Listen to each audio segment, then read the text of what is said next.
सच्ची चाह का स्वरूप यह है कि चाही हुई वस्तु के सिवा और किसी में राजी ना हो, उसे कहते हैं चाह। जैसे हमारे हृदय में यदि चाह प्रकट हो गई है प्रिया प्रीतम के मिलन की, भगवत प्राप्ति की, अब हमें किसी भोग में, किसी पद में, किसी मान प्रतिष्ठा में राजी नहीं होना। यदि राजी हो गए तो चाह अधूरी, चाह तुम्हारी कच्ची। देखो इसमें जरा अपने को इस कसौटी में कसो। चाह भगवत मिलन की तभी मानी जाएगी जब केवल भगवत मिलन में ही आप राजी रहें। अन्य कोई मान प्रतिष्ठा, रुपया, पैसा, लाभ, सुख, इन पे आपकी हृदय की वृत्ति राजी न हो, उसे कहते हैं भगवत मिलन की चाह। जब चाह हृदय में भगवत मिलन की होती है तो उनके बिना जीना कठिन हो जाता है। सच्ची चाह का स्वरूप होता है अनिवार्य, अत्यंत आवश्यक, उसकी पूर्ति होनी ही चाहिए, नहीं मैं जी नहीं सकता। ये भगवत प्राप्ति की चाह देखो किसके हृदय में है। भारी प्रपंच छाया हुआ है चित्त में। जो कंचन कामनी विजयी हैं वो भी कीर्ति में लड़खड़ा के गिर जाते हैं, मान प्रतिष्ठा में गिर जाते हैं। हमारा नाम रोशन हो जाए, हमारा नाम का कीर्ति हो जाए, प्रकाश हो जाए, बहुत बड़ी हानि। इस स्वाप्निक जगत में अपनी यश कीर्ति चाहना मानो भगवान की चाह को मिटाने का पूरा रास्ता जो तय करके आए, उससे आपके जीवन में चाह प्रकट हुई, आपने नष्ट कर दिया। मान कीर्ति प्रतिष्ठा कोई भी चाह ना रह जाए। अनिवार्य जीवन का एक ही विषय है कि भर नेत्र प्रभु को देख लूं। उस एक परमात्मा के सिवा, प्रभु के सिवा, प्रियालाल के सिवा कहीं कोई वस्तु, व्यक्ति, स्थान में हमारा मन राजी ना हो तो माना जाएगा कि भगवत प्राप्ति की चाह उत्पन्न हुई है। पहले हमको अन्य चाहें नष्ट करनी होंगी। जब प्रेमी अपने प्रीतम इष्ट देव के बिना जीना मुश्किल हो रहा है, अब नहीं जी सकता, प्राण निकल जाएंगे यदि नहीं मिलेंगे, तो इष्ट देव को विवश होकर अव्यक्त से व्यक्त होना पड़ता है। वो हैं यही, पर वो विवश तब होंगे जब जीना मुश्किल हो जाएगा। मदन टेर में एक संत रहते थे जो बाह्य नेत्रों से रहित थे, जिसे नेत्रहीन कहा जाता है, लेकिन वो वास्तविक अंधे नहीं थे। वो वास्तविक ज्ञान नेत्रों से, प्रेम नेत्रों से परिपूर्ण थे। 20 वर्ष हो गए थे प्रियालाल की आराधना करते, वृद्धावस्था हो गई थी। अब उनको एक एक मिनट भारी पड़ने लगा कि प्राण निकलने का समय आ रहा है और प्रियालाल का साक्षात्कार नहीं हुआ। मैं तो दोनों तरफ से गया, बाहरी नेत्र है नहीं, अंदर के नेत्रों में झलक नहीं रहे, तो जीवन व्यर्थ, चिल्ला चिल्ला कर रोना आया। जब हम प्रभु के प्रीतम के मिलन की चाह से युक्त हो जाते हैं तो एक एक क्षण जीना मुश्किल हो जाता है। वो विकल होकर रोने लगे और विकल होकर कहने लगे कि हमें लगता है ये सांवरे सरकार बहुत कठोर हृदय के हैं, इनके संग से हे लाडली जो आप भी कठोर हो गई। वैसे तो आपका स्वभाव है करुणा में, दया में, पर संग दोष आपको अंदर आ गया। ये लाल जो कठोर हृदय कर लिए तो आप इनके संग से आप कठोर हो गई हैं, नहीं तो आप तो दया करुणा प्रेम की समुद्र हैं। ऐसे विलाप करके रो रहे थे। प्रियालाल का जहां नाम चलता है, लीला गायन होता है, वहीं प्रियालाल विराजमान रहते हैं।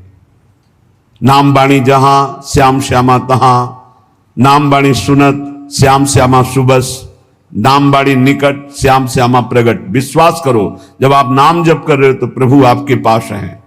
जब आप लीला गायन कर रहे हो, वाणी जी का गायन कर रहे हो, तो प्रभु सुन रहे हैं। अब उनको तो पता नहीं था, श्री जी सुन रही थी वहीं पास में, भूल गए, अपने आप को भूल गए। ऐसी करुणामयी हैं परम कोमल चित, जैसी हरिवंश परम कोमल चित। चपल चली शीघ्रता पूर्वक बाबा के पास और बाबा को पकड़ के कहा मैं कठोर ना है। लाल जी कह रहे छुप छुप के आनंद ले रहे थे, भोरी प्रिया जी ने तो भेद ही खोल दिया, तत्काल पकड़ लिया। कौन हो तुम? अपार आनंद हो रहा है, श्री जी ने कहा, ये तुमने कैसे कह दिया बाबा कि लालजू के संग से मैं कठोर हो गई हूं? मैं कठोर ना है तो मैं कैसे जानूं कि आप हमारी स्वामिनी हो? मैं तो आंखों से अंधा हूं, आपको देख नहीं सकता। श्री जी ने कहा, देखो ना। स्पर्श किया, दिव्य नेत्र प्रकाशित हो गए। देखा सामने मंद मंद मुस्कुराते हुए लालजू की, बहुत चतुर हो बाबा। लाडली जी इतनी भोरी है कि समझ नहीं पाई तुम्हारी चतुरता, और वो अपने को रोक नहीं पाई और तुम्हें स्पर्श किया। जब लाडली जी को देखा, चरणों में साष्टांग लौट गए। प्यारी जू, अब मेरे नेत्र अंधे कर दो, बस मुझे और कुछ नहीं देखना। आपको देखा, बस इसी को बसाकर मैं अब कुछ नहीं देखना चाहता। यहां हम इस प्रसंग से ये देखते हैं कि जब हमारे हृदय में मिलन की भारी व्याकुलता होती है, उससे पहले हमारे प्रभु हमारे पास विराजमान होते हैं। बस मिलन की व्याकुलता होना ही उनके साक्षात्कार का उपाय है। और ये होता है खूब लीला गुण गायन, नाम जप, अन्य चाहों को मिटा दिया। सच्ची चाह में कोई कामना अन्य नहीं रह जाती। यदि हमें प्रभु से कुछ चाहिए तो अभी प्रभु के दर्शन की चाह नहीं है। प्रभु से कुछ चाहिए, अनुकूलता चाहिए, समस्या हट जाए, विपत्ति हट जाए, शरीर स्वस्थ हो जाए, कुछ भी चाहिए तो अभी प्रभु के दर्शन की लालसा प्रबल नहीं हुई है। जब कुछ लेने की लालसा ना हो और वो दे तो भी लेने की लालसा ना हो। हाँ, कैसे जैसे छोटा बालक रोने लगा, अब मां ने खिलौने भेजे, वो खिलौने में भी नहीं राजी हुआ, फिर भी रो रहा है। मां ने किसी और को भेजा, फिर भी राजी नहीं हुआ, तब मां अपनी गोद में ले लेती। ऐसे लोक लोकांतर की भोग सामग्री हमारे प्रभु हमको दे तो भी उसमें हमें राजी नहीं होना। हमें भोरी सखी की तरह मान कर जाना है। भोरी सखी सेवा कुंज में जो चने बंदरों को डाले जाते हैं, बंदर जो खा के छोड़ देते हैं, उन्हें ठुड्डियां कहते हैं, उनको बीन करके यमुना जी के पावन पुलिन में बैठ करके उनको पा करके रात दिन श्री जी को पुकारते। श्री जी को नहीं रहा गया। राधा वल्लभ जी के पूज्य गोस्वामी जी को स्वप्न में आदेश किया, मेरी प्रिय भोरी सखी यमुना किनारे विलाप करती रहती है, रोज मेरी थाल से उनको प्रसाद भेजिए। जब प्रसाद लेकर के गए और प्रसाद देखा तो खड़े हो गए श्री भोलानाथ जी। भोरी सखी माथे पे लगाया। जब वो चले गए तो रोने लगे कि आपको पता है कि मैं आपके लिए विकल हो रही हूं, आप हमें प्रसाद देकर संतुष्ट करना चाहती। किनका मुख में डाला और यमुना जी में प्रसाद को समर्पित कर दिया और कहा, आप जानती है कि मैं आपके लिए विकल हो रहा हूं, बस मुझे आप चाहिए, आप चाहिए। हमें राजी कहीं नहीं होना। अपने को अपने इष्ट देव भी सुख सामग्री देकर अगर हमें राजी करना चाहे तो हमें राजी नहीं होना। हमें आप चाहिए, आपसे नहीं। हमारा लक्ष्य आप हैं, आपसे कुछ नहीं चाहिए।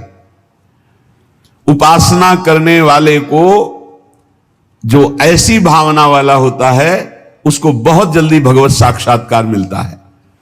भगवत प्रेम की अपार वृद्धि होती है जब यह बात होती है कि आपसे भी कुछ नहीं चाहिए, आप चाहिए। दर्शनानंद का यथार्थ लाभ उसी को प्राप्त होता है जिसके अंदर यह विकलता होती है मिलन की। चाह को बढ़ाने का एक सरल उपाय और सफल उपाय है, पूज्य भाई जिसे हनुमान प्रसाद पोद्दार जी कह रहे हैं, जब तक आप भोगों को अनित्य मान करके उनका त्याग नहीं करेंगे तब तक ये चाह बढ़ेगी नहीं।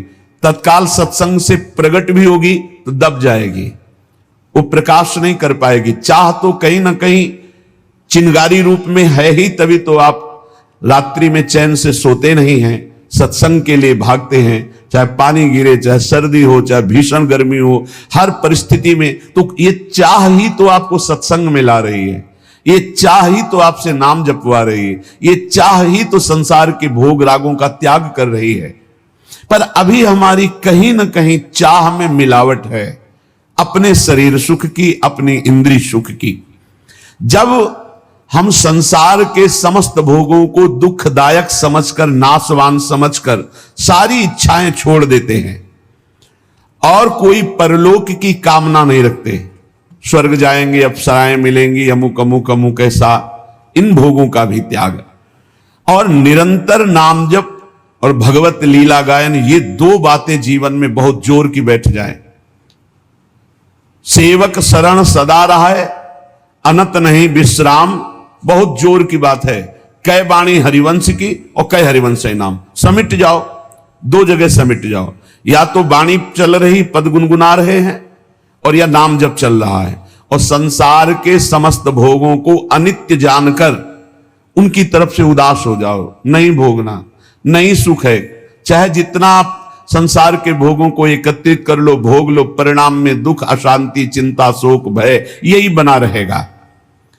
जब उपासक समस्त भोगों की वृत्ति का त्याग करके एक एक वृत्ति से भजन करता है, भगवत चिंतन करता है, भगवत लीला गुणगायन करता है, तो उसके अंदर विरह प्रकट होता है। ये आग होती, आग, विरहाग्नि।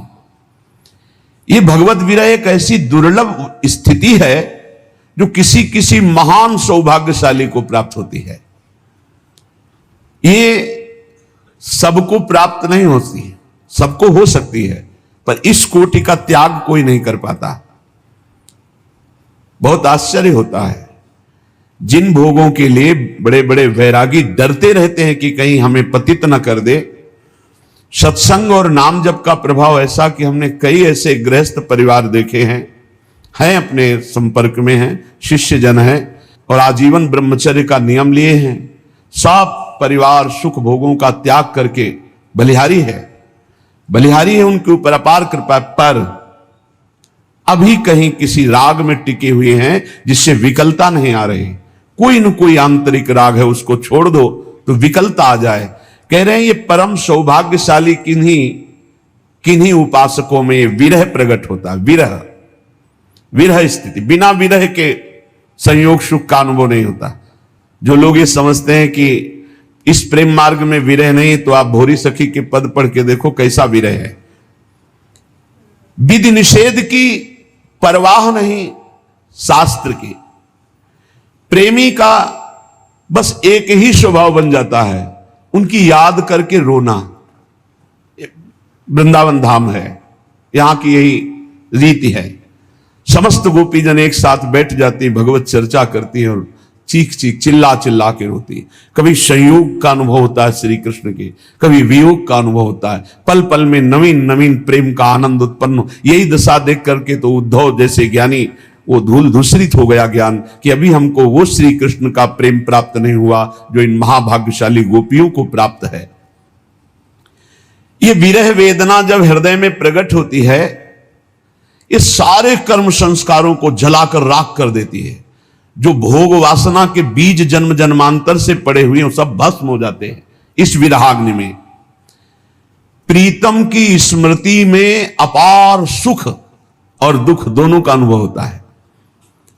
इतना दुख होता है कि सारे पाप कर्म जन्म जन्मांतरों के सब भस्म हो जाते हैं, और इतना सुख होता है कि सारे शुभ भस्म हो जाते हैं। शुभ अशुभ भस्म हुए, भगवत साक्षात्कार हुआ। जब तक शुभ है तब तक भगवत साक्षात्कार नहीं होगा, अशुभ की तो बात जाने दो। शरण निरापक पद रमित सकल अशुभ शुभ नंस, देत सहज निश्चल भगत सु जय जय श्री हरिवंश। आचार्य हरिवंश चंद्रजू अपने शरणागतों के शुभ अशुभ दोनों का नाश करके अद्भुत नित्य विहार रस प्रदान करते हैं। बहुत ये सूक्ष्म विषय है।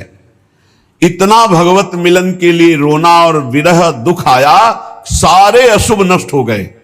एकदम उनकी भावना में ऐसा डूबा पार सुख मिला कि सारे शुभ नष्ट हो गए। शुभ और अशुभ दोनों नष्ट हुए। दिव्य चिदानंद देह भाव से वो अपने आराध्य देव के समीप हो गया। प्रभु को बुलाना नहीं पड़ता। जैसे पराग आ जाए तो भौरों को बुलाना नहीं पड़ता, भौरे आ जाते हैं। ऐसे ही प्रभु को बुलाना नहीं पड़ता, प्रभु अपने आप प्रकाशित हो जाते हैं जब शुभ अशुभ का नाश हो जाता है। शुभ अशुभ दुर्ग विध्वंस बल तब जयति जयति जग उच्चरे। प्रीतम के लिए जब शरीर और प्राण तृणवत हो जाएं, तृण के समान अभी त्याग दें, वो भगवद आवेश में हर समय उपासक रहता है। जिसका शरीर और प्राणों से राग खत्म हो चुका है, मच्चित्ता मदगत प्राणा, जो भगवत चित्त वाला, भगवत प्राण वाला, ये वृंदावन के प्रेमियों की यही दशा रही है। वो अपने शरीर और प्राण को तृणवत त्याग चुके हैं, उनके अंदर विराग्नि जलती है। भगवत धाम, भगवत रूप, भगवत लीला, ये स्वयं उसके हृदय में प्रकाशित हो जाती है, जो प्रभु की विराग्नि में जलता है। युगायितम निमेषेण चक्षुषा प्रावृषायितम शून्यायितम जगत सर्वम गोविंद विरहेण में, ये महाप्रभु चैतन्य देव जी का वचन है। गोविंद के विरह में एक निमेष कहते हैं पलक झपकने को, युगों के समान मुझे लग रहा है। युगायितम निमेषेण चक्षुषा प्रावृषायितम शून्यायितम जगत सर्वम गोविंद विरहेण में, एक पलक झपकने के समय में युगों के विरह का अनुभव हो रहा है महाप्रभु गौरांग देव को। ऐसा लग रहा है कितना लंबा समय हो गया हमने अपने प्राण प्यारे प्रभु को नहीं देखा। आंखों से अश्रुधारा बहती, बूंद नहीं अश्रुधारा, सारा जगत शून्यमय दिखाई दे रहा है, कोई प्रभु के सिवा कहीं कुछ नहीं, एकमात्र प्रभु, और वो दिखाई नहीं दे रहे, इसलिए भारी विराग्नि अश्रु प्रवाह। शून्यायितम जगत सर्वम गोविंद विरहेण में, गोविंद के विरह में सारा जगत शून्य लग रहा है, एक पलक झपकने का समय भी युगों के समान लंबा लग रहा है। इस भगवद विरह में इतना असीम सुख है कि ब्रह्मा को भी वो सुख नहीं है। जो ब्रह्म पद में विराजमान ब्रह्मा जी हैं, जो भगवद विरही को आनंद मिलता है, वो ब्रह्मा जी को नहीं, फिर मिलन का जो आनंद होता होगा उसकी बात क्या। जिस दुख के सुख की समानता ब्रह्मा जी के पद में नहीं है, ब्रह्म परमेष्टि पद में, फिर उस सुख की समानता कहां की जा सकती है जो अपने प्रीतम को दे। निरखत नित्य विहार पुलकित तन रोमावली, आनंद नयन सुधार, यह जो कृपा हरिवंश की। त्रपित न मानत नयन कुंज रंध अवलोकितन, यह सुख कहत बने न, यह जो कृपा हरिवंश की। विरही को जो परमात्म सुख प्राप्त होता है, वो परमेष्ठी पद ब्रह्मा को भी नहीं प्राप्त है। ये प्रेम शून्य विषयी पुरुष इस बात को कैसे जान सकते हैं? वो अनुमान भी नहीं लगा सकते कि ये क्या चर्चा कर रहे हैं। विरही जलता है प्रभु के मिलन के लिए, पर उस जलन में महान शांति, महान आनंद होता है। जलन में आनंद, महान शांति, महान आनंद, एक आनंद की जलन होती है। जैसे ठंडा तो एक सीमा तक ठीक है, लेकिन बर्फ में लिटा दिया जाए तो लगता है ना दुखद।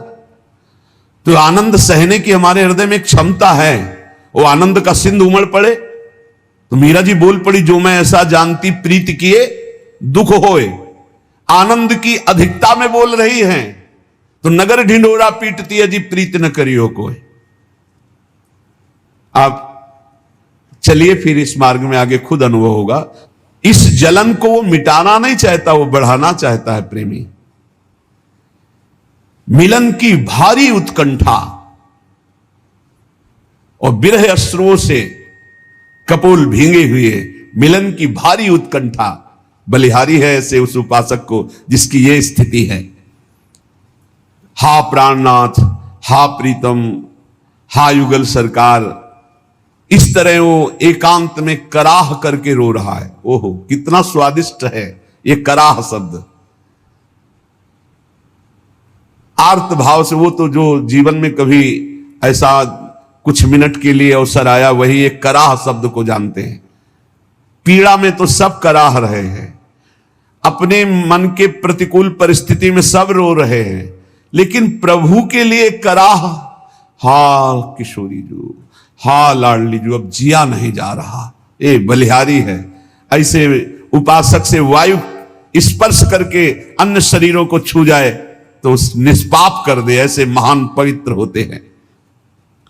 रोते रोते कराहते कराहते वो ये दृढ़ निश्चय कर लेता है कि अब चाहे जन्म जन्मांतर लग जाएं, पर आपसे मिले बिना कहीं राजी नहीं हो सकता।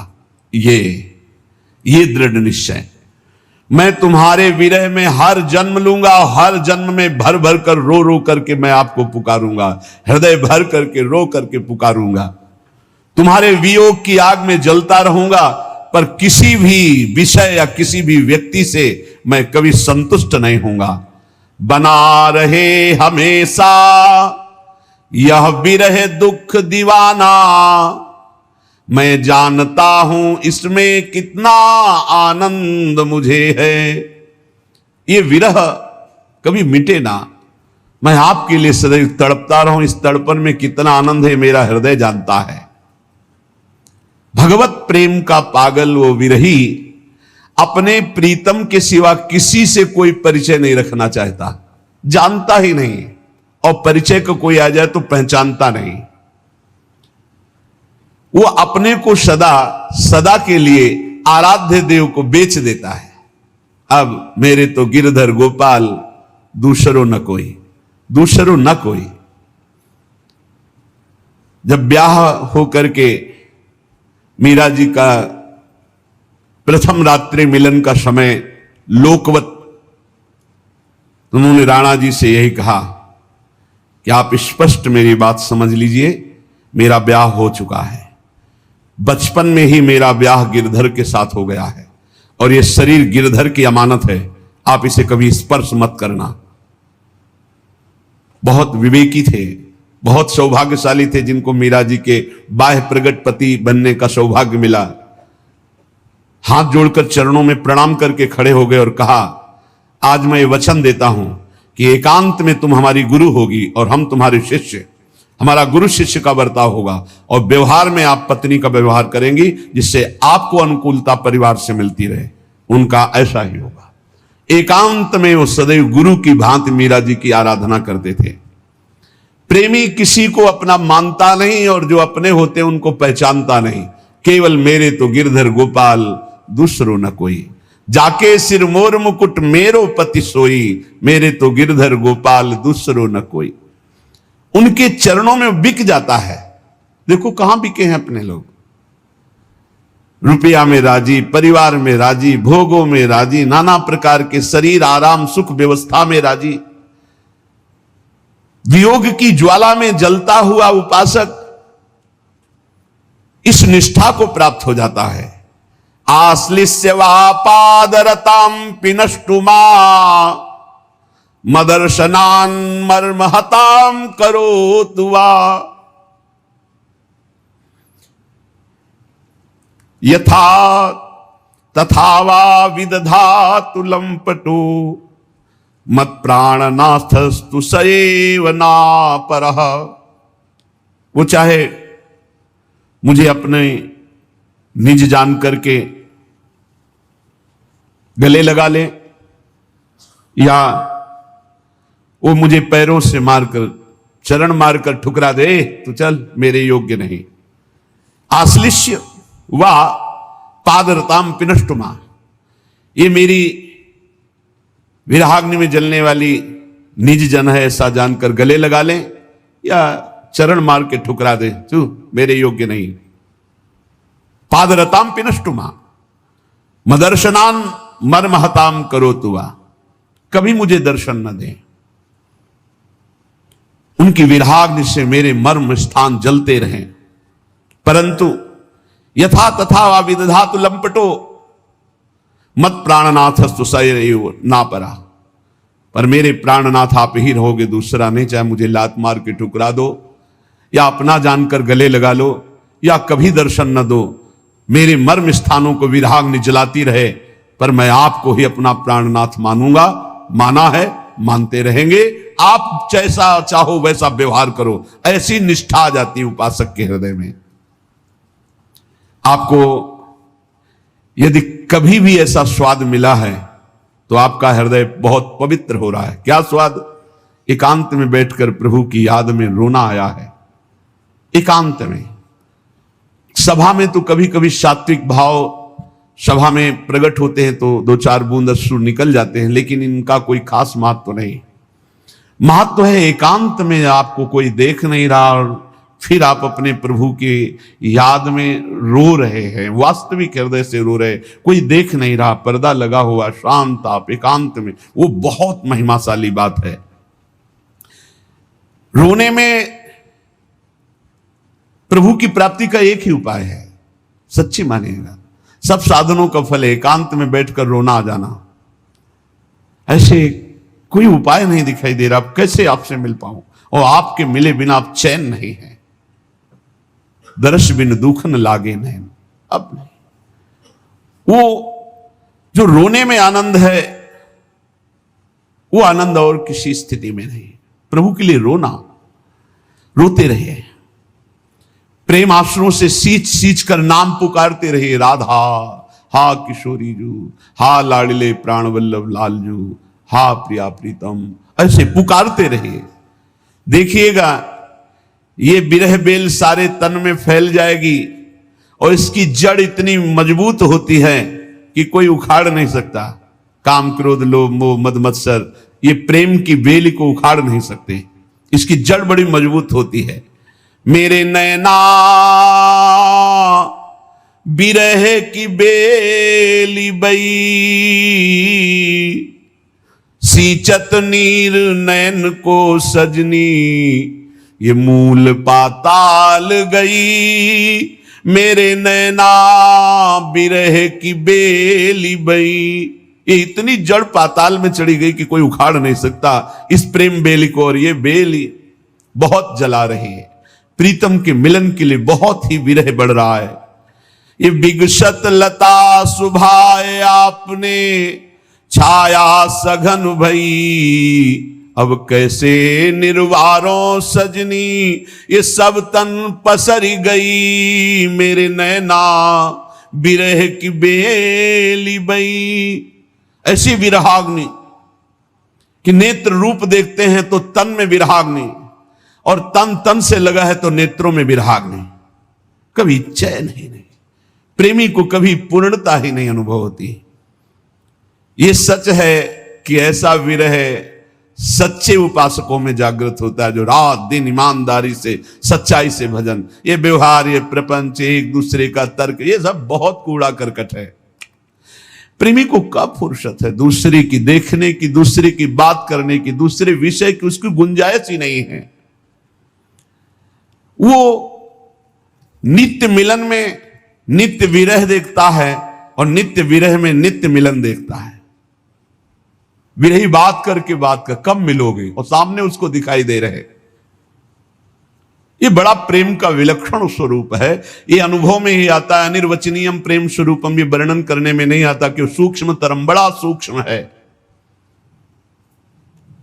मिलन में अमिलन और अमिलन में मिलन, ये स्थिति प्रेमी की रहती है। सर्वत्र अंदर बाहर प्रीतम ही प्रीतम है, अति सुख कर मिलन मधुर, जिसमें होता प्रिय का संयोग, मृदुल मधुर मुस्कान मनोहर, अनुपम दिव्य सुधा रस भोग। देखता है मेरा प्रीतम मंद मंद मुस्कुरा रहा है, और उन्हीं की तरफ देख कर कहता है कब मिलोगे, कब हृदय से लगोगे। मिलन में विरह और विरह में मिलन, बड़ी अटपटी प्रेम की बात है। अंतर्दृष्टि न रहती होती वृत्ति सर्वथा वाह्यकार, किंतु परम उत्कृष्ट नित्य सुख देता प्रिय का विषम वियोग। दिग दिगांत मिलता उनका निस्दिन मद दर्शन संयोग, प्रतिपल हर दिशा में संयोग दिखाई दे, जिधर देखता है अपना प्रीतम दिखाई देता है, पर वो मिलन की चाह से तड़प रहा है। अद्भुत पहेली, जैसे भगवत रसिक जी कहते हैं, अरबरात मिलवे को निस्दिन, रात दिन मिलने के लिए चटपटा रहा है, लेकिन मिले ही रहते, रात दिन मिले रहते हैं। फिर कह रहे हैं मानो कबहू मिले ना। तब कहा भगवत रसिक रसिक की बातें, रसिक बिना को समझ सके ना। तो ये प्रेम, ये विरह तल्लीनता से प्रकट होता है। रात दिन जब हम उनका चिंतन करते हैं, भजन करते हैं, तब हुक पैदा हो जाती, कब मिलेंगे, कब मिलेंगे। जो आधे पल के लिए भी किसी भी प्रलोभन में प्रभु का सुमिरन नहीं छोड़ता, किसी भी संकट में, किसी भी परिस्थिति में, किसी भी सुख संयोग में आधे पल के लिए प्रभु का सुमिरन नहीं छोड़ता। उसे तल्लीनता कहते हैं। तल्लीन, प्रभु में लीन, बहुत सूक्ष्म विषय है, इसलिए समझकर।